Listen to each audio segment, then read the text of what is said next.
I'm hoping to learn a few things in this next session. Now, it's entitled Innovation in Sports, Health and Wellness. The panel, as you can see, is ready. Now, just one little bit of housekeeping. There are no fire alarms planned. Don't panic if you hear one. We'll be led out safely, that's fine. It is being recorded, there's a camera behind us. It has been uploaded. It's not actually been live streamed, but it is being recorded onto the platform, the higher platform, and you can watch that back, of course, at a later date. And there will be a chance for you to ask any questions later on, so don't be shy, please. Now then, the panel is going to explore the role of tech in optimising performance, enhancing wellness, transforming the way we approach physical and probably mental excellence as well. It's been chaired by the Managing Director of Sotic, Kate Maunsell. She has spent the last decade supervising digital transformation projects for some of the biggest names in international sports. So, ladies and gentlemen, we've got a half-an-hour session. There will be a chance for questions, believe me. So please welcome Kate, first of all, to chair this panel. Thanks, guys. It's a very loud room, so hopefully you can all hear me. My name, as he said, is Kate Maunsell, Managing Director of Sotic. So we're a leading sports digital agency, and we're working with some of the biggest sports organisations in the world. We're actually based right here in Wales. It's my pleasure to be your host for this conversation today and to share the stage with this amazing panel of experts. Today we're going to be talking about technology and its application across the fields of sport, health and fitness. And so with me I have Adam Thomas. He is the founder and CEO of Genletics. They're a company focused on using genetic data to optimise training and fitness. Then we have Roly. He works with me. He's head of operations at Sotic. So he steers our technical strategy and he's focused on determining and leveraging the commercial value of sports data. And finally, but not least, we have Adam Cullinane. He's a senior lecturer in sports performance analysis and the programme director of the BSc in sports performance at Cardiff Met. So a really wide range of experts here. Over the next 30 minutes, we're going to be discussing the booming markets of sport and fitness tech and signposting career opportunities in the sector. Pioneers in this area of technology, they're using data to really revolutionise the way we approach optimum physical and mental performance. And nowhere is this more prescient than in the sports sector. So in professional sport, heart rate monitors are tracking breathing, they're tracking our pulse patterns, gyroscopes and accelerometers are tracking athletes' speed, direction, stride, even collisions, and this is being used to great effect by the NFL. GPS, which we all know about because we have it in our car, we have it on our phones, tracks movement and distance and velocity of a person or a boat or even a ball or even a fist. And that's being used in boxing, taekwondo, aikido, judo. And used well, this tech can inform training regimes. It can lower injury risk. And think about rugby here and the impact of injury in rugby. It can improve team and individual performance. And it can enhance fan enjoyment of the sport through datainment. That's the use of data to engage fans. But innovations in this sector, they're not just limited to elite athletes or to data scientists like Adam. Sport and health has consumer implications for us all.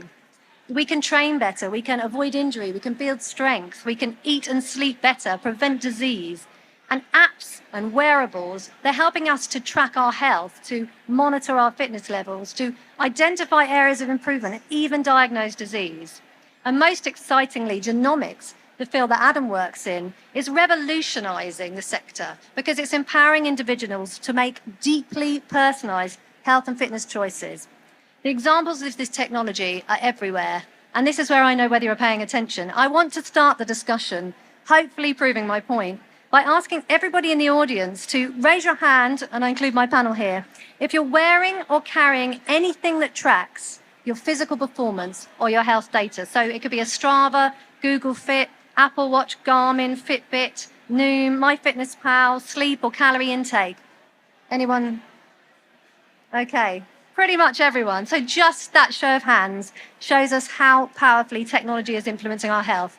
Roly, I'm going to ask you to pick up a microphone. I'm going to start with you, Roly, coming to you. What do you think has driven the rise in this type of personal health and fitness technology? I think there's a number of reasons, Kate, but I think fundamentally what it really boils down to is we all like tools that enable us to do things, to give us information, and to make our lives easier. What you would have done 20 years ago, trying to maybe just get fit from the couch or train for a marathon, you'd have probably had to take your car out and mark out the distances if you wanted to know how far you would run, check your watch, write it all down analog if you were trying to analyze your performance. And now we can put that in our pockets. So I think these tools enable us as individuals to take ownership and to make informed decisions about our health, about our well-being, work out maybe why that run that we went on this morning didn't feel particularly great. Well, that's because we can now track and see that the 100 yards that we thought were flat were actually quite a high incline. We use tools all the time to make decisions. A couple of years ago, banking apps introduced budgeting because we want to make informed decisions about budgeting. And I think the rise of the health apps, it effectively puts the personal trainer in your pocket. From a commercial point of view, then, of course, organizations developing these apps, there's great value in understanding that consumer, being able to sell to them, being able to increment that product, and being able to capture the data upon them. Thanks, Roly. So, Adam T., I'll come to you. And given the democratization of this technology, how do elite athletes stay ahead of the game, and do they need to? Hi, morning, everyone. Yeah, so the players, the athletes, the coaches, they're driven by innovation. You know, they leave no stone unturned. A good example, although perhaps not popular example, would actually be Sir Clive Woodward. He obviously won the 2003 World Cup with England. He was an incredibly innovative coach. He got in an eye coach to work with the players, so they were training their eyes during the build-up to the 2003 World Cup, and the rest is history. But of course, these, at the elite end, they have access to these resources. They're able to invest in the latest technology, and they're able to engage in the latest research. For us at Genletics, we have a simple at-home test kit that you can use. You rub it on the inside of your cheek throughout the day. And we look at certain molecules, which we've just proven to be 95% accurate in predicting when an athlete should train for maximum performance gains. So it's all about circadian rhythms and working out. You must have heard that some people are morning people, some people are afternoon people. It's determining when in the day where you will perform at your best. So we have been working with elite and professional athletes, which are helping us to validate our process. And we've been working with Ospreys recently, and as a massive rugby fan, it's pretty cool. And we had JT written on a sample in the lab last week, and it was, of course, Justin Tipperick. So that was a bit of an eye-watering moment there. I was thinking, wow, we've got Justin Tipperick samples here, which is pretty cool. So we're engaging with these people, and they want to know as much as possible about that individual person to get the most out of them. And amazingly, it's teams. We're working with teams.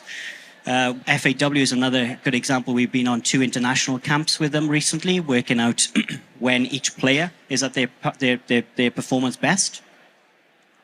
And we were quite surprised by that, because we thought if an entire squad of people have different peak times of training, how on earth are they going to manage that? But by engaging with this research, the coaches are learning how to manage their squad at an individual level. And that seems to be the trajectory at the moment, is personalized fitness, even for an individual athlete within a team. And this, at Genletics, we hope is part of the puzzle, a jigsaw piece that will build that complete performance, leading to those competitive edge, that top 2% that everybody is striving for. But of course, those elite athletes weren't always elite athletes. These were aspiring semi-professional athletes one point in time.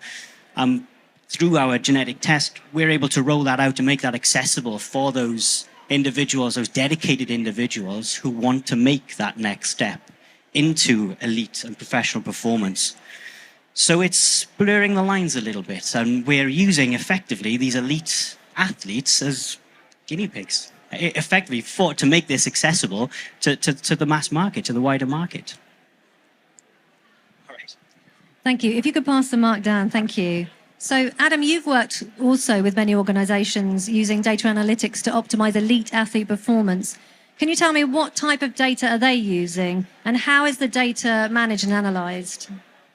Yeah, so I think building on what Adam's actually been speaking about already in terms of elite sport and athletes, there's an array of different data sources. So we'd largely perhaps categorize that as sort of technical match data and performance. So how well players within sports are performing the actions, how effective they are. It could be more tactical aspects of play. So how are they implementing tactical strategies when they're playing against perhaps different teams, oppositions. And it could be more some of the sort of physical metrics that we've mentioned already around sort of distance covered, but also it's the speed zones, the thresholds that you're working in around sort of physical performance. So performance analysis really technical, tactical, and sort of physical metrics, and that's what a lot of sports teams and organisations are interested in. In terms of the data side of things, that's the objectivity, so the what happened, when, where on a pitch or a court or a track, for instance. And then often the why it's happened and how it's happened comes down to a lot of sort of video analysis as well around those component parts. And that's a big part of the work that I've done with elite athletes and coaches, and also semi-elite athletes, grassroots performers as well, looking at sort of video analysis and optimizing that information. I suppose the big question for elite athletes and organisations is, what does it take to win within their sports? And it comes back to answering sort of performance-related questions and problems. You start with that, so approach a coach or an organisation. What's the biggest challenge that you've got, and then how can you use data to help inform your decision making to optimise the performance of your coaches and also the players that you've got within your squads and things like that.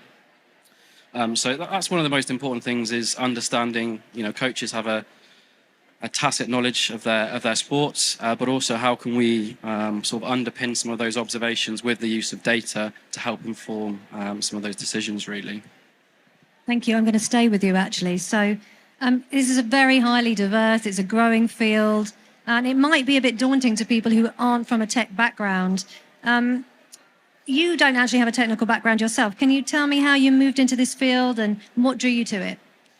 Yeah, so actually I undertook an undergraduate degree in sport and physical education. I studied only just up the road, sixth form college in Monmouth, and I was always my aspiration to be a PE teacher. That's what drew me into sort of the sports sector. Suddenly realised through university that I wasn't cut out to maybe do the coaching, the teaching side of things.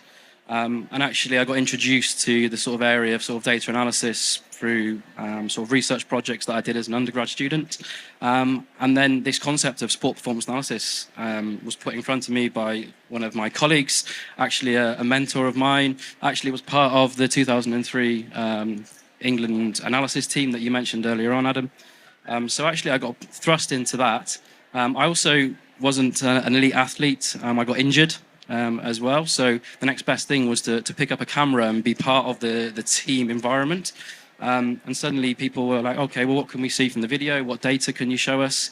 And suddenly, I suppose, this concept of the team behind the team and the support service that's wrapped around elite athletes, that's really how I fell into it and that side of things. And then I did my master's in sports performance analysis. And then subsequently started a number of different consultancy projects working with elite sports teams, largely around using things like commercial softwares. So a lot of the commercial softwares in the analysis sector that performance analysts would use can be tailored to different sports, whether you're a performance analyst in hockey, football, rugby, cricket, to give some examples. So I started sort of like workflow design for different organizations to help optimize how they collect that data, how that's then fed back to their coaches and athletes. And in that time, we've seen a significant increase in the level of data, the types of technology. There's a lot of crossover between broadcast media and analysis. So the graphics and the tools that we see on TV are the same visualization techniques that we're seeing elite sports analysts using to help educate coaches and players on their performance. So I suppose one thing really just around, if you're interested in making that transition, my route wasn't traditional. I'm really interested in how people learn and take on information, so it's sort of come back full circle. So that is one area, but if you're looking to move into the space around using sort of technology and data, working on just examples of real life projects and data that you can get your hands on, building a portfolio of work using free available tools that are there. I don't think there's significant cost barriers in some aspect to explore data in the tech world, and you can start to sort of build a profile of some of your work, or you might take a more traditional route and an academic program or a training program to learn some of those skills as well. Thanks so much for that. Roly, you also have a non-traditional entry into tech, so you come from a TV and journalism background. So how on earth did you end up here? Yes, it was a very non-traditional route into the sector, I suppose. I was working as a broadcast journalist on a business program for the BBC. I was working freelance and doing a little bit of audio editing, and doing a little bit of production running in television as well. I was sort of interested in editing at the time, so I had like a bit of a technical focus, but no practical hands-on experience.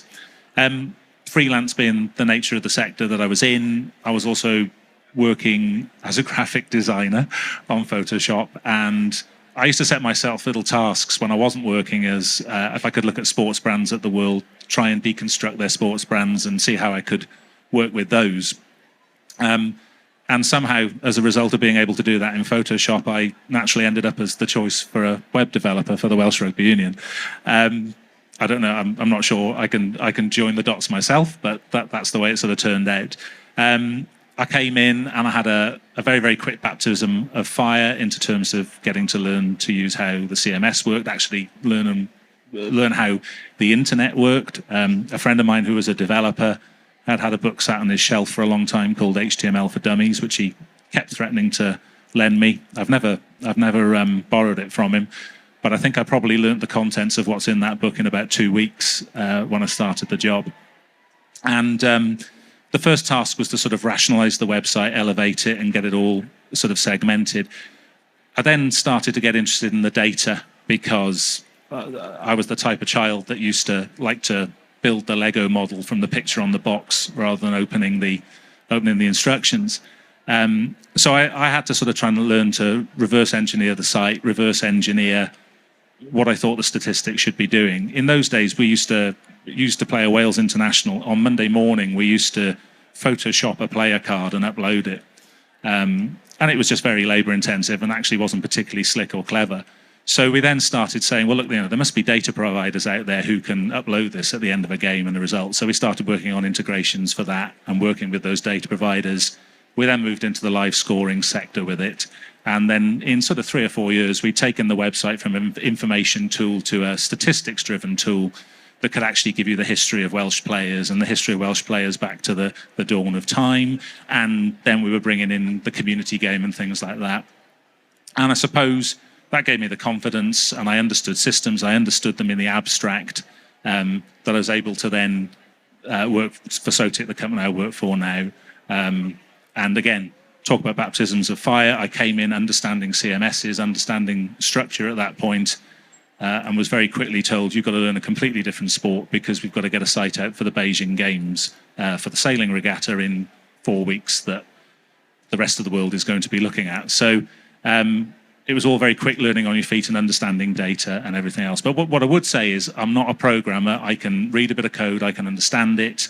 But I think you don't necessarily have to have that programming knowledge to work in tech. If you can understand code, if you can understand the logical decisions, you can keep an eye that things are semantically correct then, even if you can't fully decide for yourself whether they're technical correct, and you trust your engineers to do that. And what I would then say is that tech is always evolving. This job has always been really, really interesting. We've rebuilt the systems that we used in 2008 2 or 3 times because codes change, standards change, methods of delivery change. Information needs to be quicker and quicker in terms of how it's delivered in people, particularly in the sporting market where there's such an appetite for it. And you have to adapt to that environment and find methods of delivering it as quickly and as succinctly as possible. Thanks, Roly. So I think what we're showing so far is that it really doesn't matter what your background is, you can move into tech. Adam, perhaps you can talk about how, as a geneticist, you now run and founded a tech company. Yeah, it's a bit strange to hear that, to be honest. So, yeah, at GCSE, I found out I was pretty much rubbish at everything except science. So I did science heavy A levels, and that just opened the door to a genetics degree. that was just something that I was interested in. It was DNA is just, if you look at a picture of DNA, it's a beautiful molecule. But when you learn that it's an information storage device, it contains the instructions to make a human, in this case, it's just amazing, amazing molecule. So I just got head over heels, kind of fell in love with DNA. That led to a PhD in genetics. And I was quite happy working in that field, learning more and more about the structure and the function of DNA. And then I was kind of in the gym and I thought, okay, I want the most out of my workout here. I want to know logistically and biologically, can I work out at my best so that I can, from an efficiency point of view, spend 20 minutes in the gym instead of 3 hours? So being a geneticist, I knew that if I needed to learn more about myself, I needed to look at the DNA. You are your DNA is you. So I turned then to the literature, started looking at that, thinking, is there a best time when a person should be working out for maximum performance gains? And it started talking, this has been known about for decades. It's all about chronobiology, your circadian rhythm, working out if you're a morning person, evening person. We want to be a little bit more specific than that, because the morning could be 1 o'clock in the morning until 12 noon. We like to give you a specific window within that when you're at your best. So all of the literature led me back to, it's very important for coaches and individuals to know when they're at their best to get the most out of their training. So I thought, okay, how can I find out when I am at my best? And there was no product available. There was no service available that I could buy. You can work out, you can sequence all sorts of genes and work out a lot about who you are from your DNA, but you cannot do this currently on the market. So I thought, okay, let's have a look to see if there is a market out there. I started talking to some coaches and they were all like, yep, okay, it's very, very interesting. We're super keen on learning about that, but we just don't know how to. So I developed this test based on literature, based on research, which we're currently still developing, but we're close to the finish line now, maybe even over the finish line.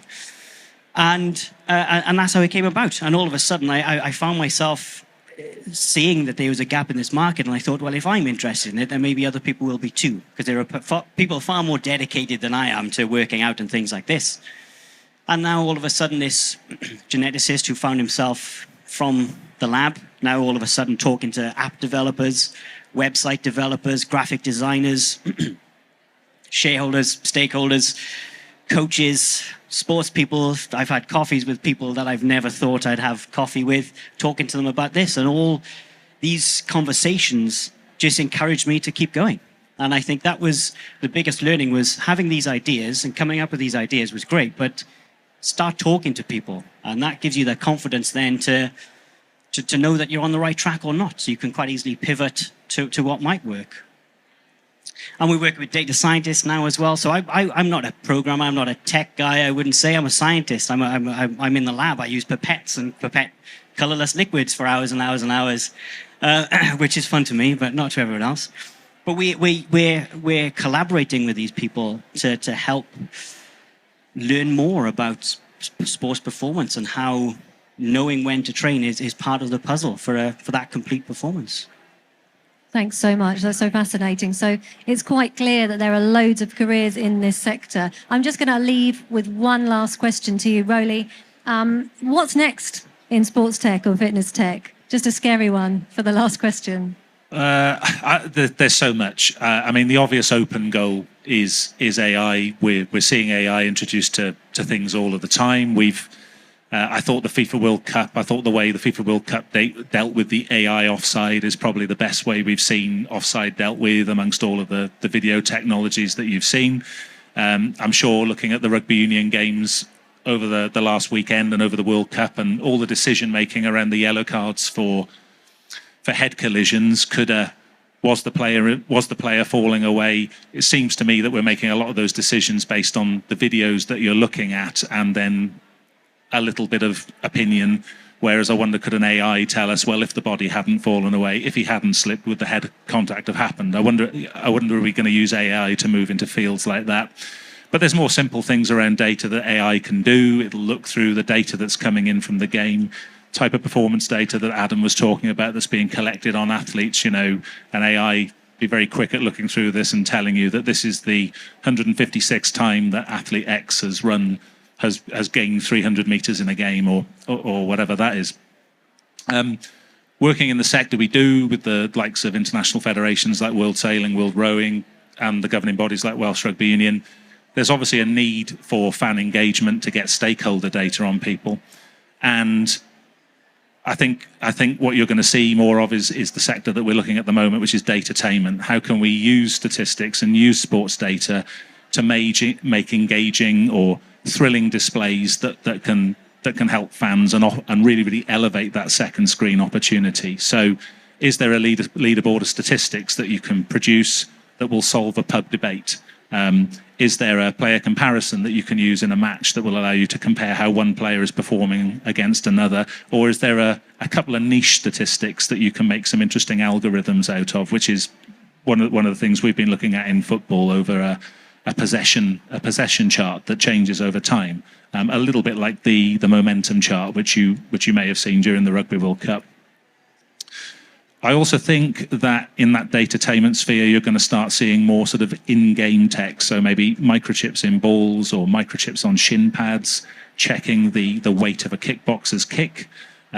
We see similar things in Formula E, where the performance of the car and the performance of the driver enables you to vote during the race, and the winner gets an extra energy boost. And then lastly, I think this sort of boils down to a little bit about the sort of democratization of data that we talked about earlier, and that is the participation angle, and how I think the boundaries of participation are coming down because of all the technologies that we're now using. So where I live, forgive me a little anecdote, but there is I can't really tell you whether it's a footbridge or a road bridge. I don't even know what the classification of it is, but it's open near me where I live recently. And within a couple of days, there was a record set for it on Strava. Now, I'm convinced the person that set the record went over on an e-bike because it's never been broken. But all of a sudden, all of the guys who live by me who run, they're all on Strava and they're all trying to beat this record or set it or compare themselves against it. But I think what you're seeing there and what we've seen in the sector that we're working with the governing bodies is it opens it up, and it means that the general public can now match themselves against the elite athletes if they want. Geraint Thomas did his virtual velothon for charity, but in World Rowing, who we work with, the technology and the ability to record rowing in the manner that you can on an indoor machine has seen the rise of the indoor rowing championships, which a couple of years ago was literally in a room like this with lots and lots of rowing machines side by side. During the pandemic, it was completely virtual, and the people who win those championships are not necessarily classic rowers that you're going to be seeing in the Olympics or in the Rowing World Championships.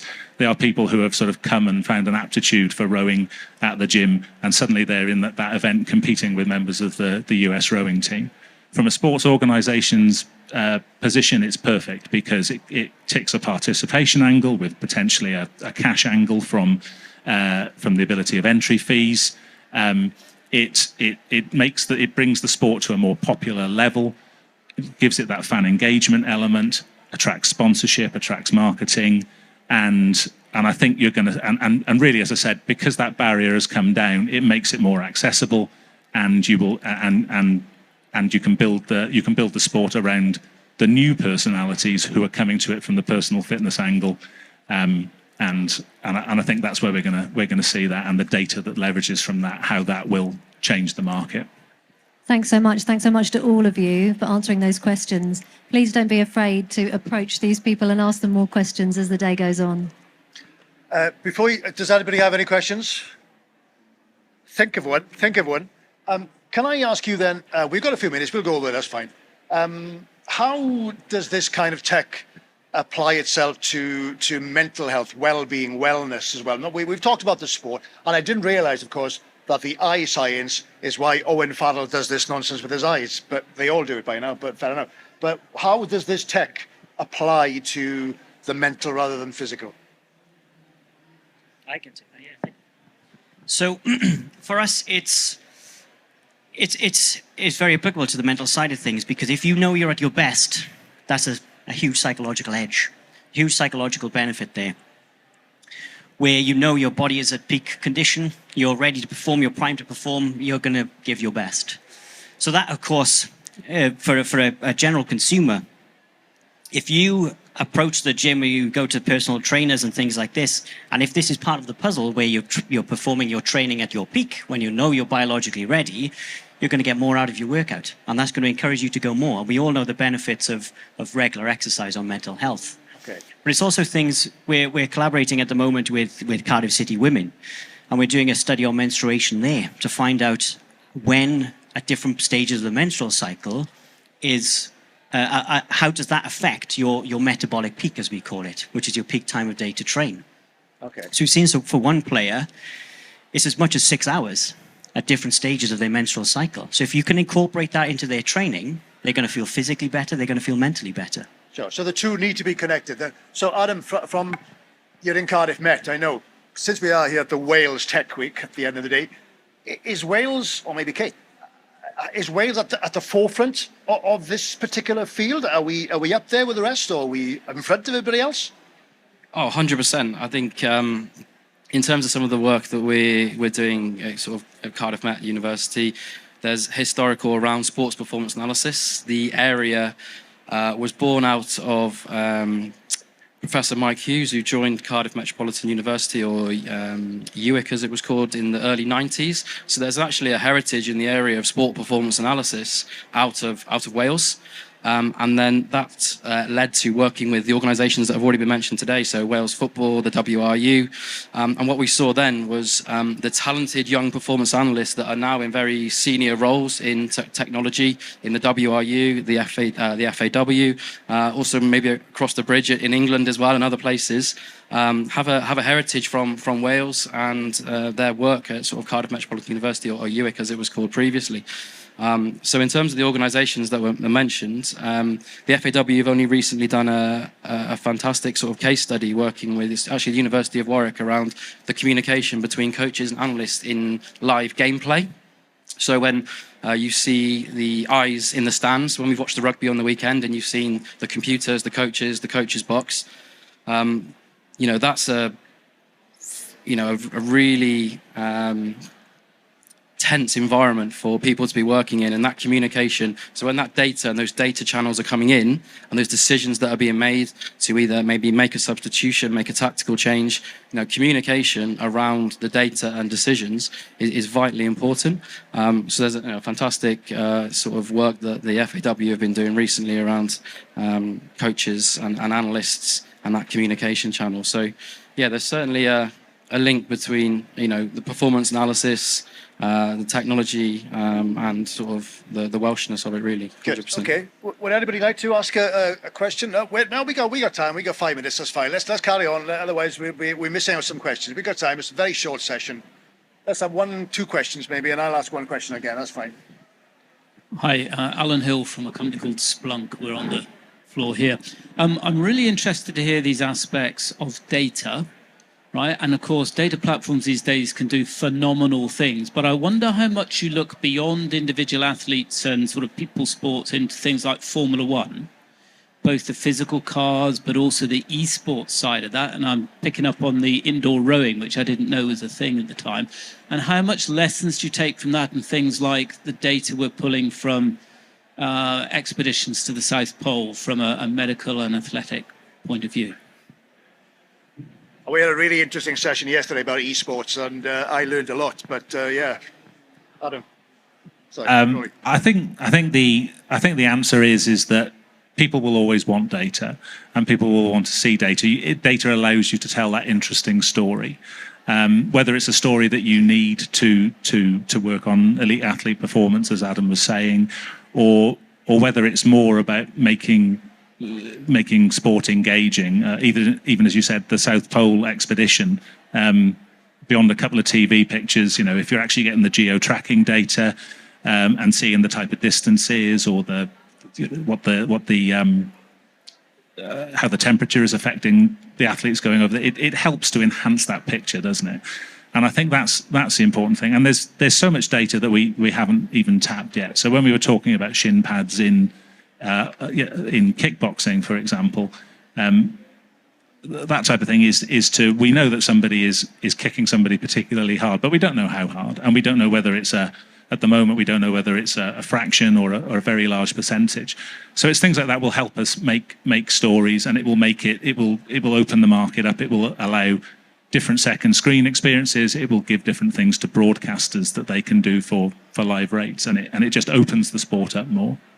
Okay, and one more thing, if you don't mind, Kate, maybe to bring this to an end. You've all talked about your journey, how you got here, coming from different backgrounds. I'm getting the feeling that to have an entrepreneurial spirit helps all four of you, basically. Yeah, would you agree? Yeah, would you elaborate how did people get into it, as you say, your own personal journeys? But to have that spirit to start something on your own must help. I mean, absolutely. I come from a background, I went to Cardiff University but studied history. So I didn't imagine I'd be working in sports tech. I went through lots of jobs, which I can't speak about here, all mad things that I've done. But I think essentially, if you're passionate about data, which I am, and your question was excellent because, data is just everything right now. We want, as Roly said, we want data on ourselves. We want data on our finances. We want data on our physical and mental health. We want data on our relationships. We want data on everything. If that interests you, if you've got that sort of brain, then this field is going to fascinate you. And also, that entrepreneurial spirit is interesting because I would never call myself entrepreneurial, and I'm not sure if any of us would, but we keep being told we are. So perhaps you're correct. I think it's more of a desire to change the world, make it better, make it more exciting. You have to be passionate about the field that you work in, and we're all deeply passionate about sport, as you can see from the panel and their excellent answers. So, yeah, I think you're right. And you can come from any background. I think that's really important. I come from a working class background. I fought my way to get to university. I thought I was going to do a PhD in history and become an academic. And now I'm the managing director of a sports tech company. It doesn't really matter where you come from. It doesn't matter what you do. I used to be a professional musician in a heavy metal band. We were talking about that before.